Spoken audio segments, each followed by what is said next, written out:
Well, hi and welcome. Today we're at Fauquier Education Farm near Warrenton, Virginia. We're here with Mr. Jim Hankins. He's the executive director of the farm here. Jim, thanks for letting us come out here today to talk about farmscaping. Now, people might have heard that term and might want to use it in their garden, but can you explain a little bit about what farmscaping is?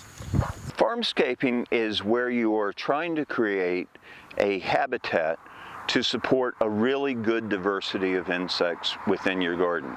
Okay. You know, you're actually trying to attract insects to your garden, you know, but 90% of the insects that are out there are beneficial. You know, the ones that actually destroy our crops are in the minority.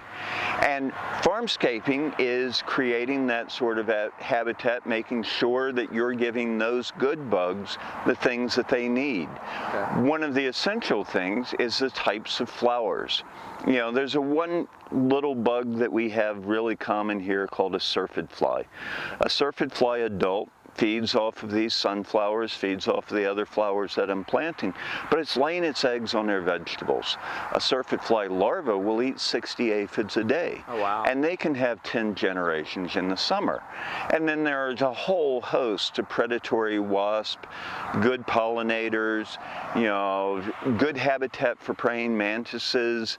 You know, just dedicating a little bit of your space throughout your garden to encourage the good bugs. Sure, that makes sense. And you've got some beautiful flowers here. What kind of plants do you have in this planting that attracts some of those things?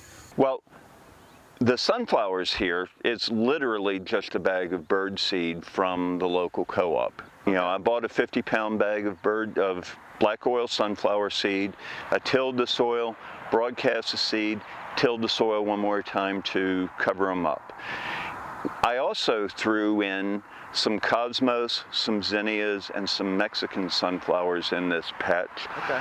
Because the sunflowers, they come up and go pretty quickly. So, you know, these other flowers will continue to bloom until the frost. Right. You know, I've got 4 different patches of sunflowers so that I'm keeping a new section in bloom all of the time to really hold those good bugs in here. Makes sense, and most gardeners would want to have those good insects all throughout the summer when they're growing their vegetable crops. You need them from early spring all the way up, you know.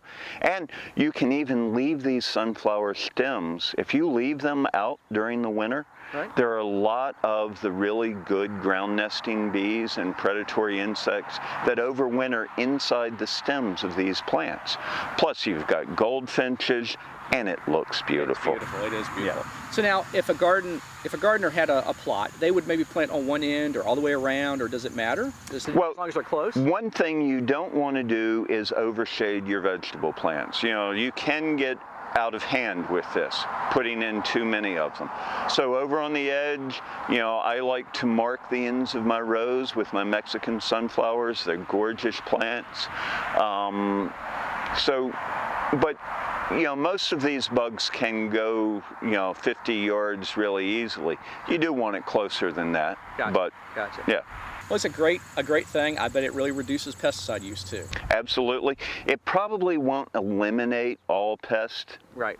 But you're creating a good natural habitat where nature's more in balance. Yes. You know, when it's monoculture, a whole field of one crop, then the only insects that are going to be in there are the bugs that are going to eat that one crop.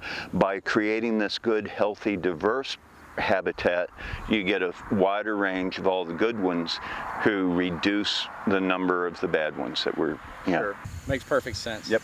Well, thank you so much for letting us come out today and see this farmscaping you've got going on. It's a pleasure.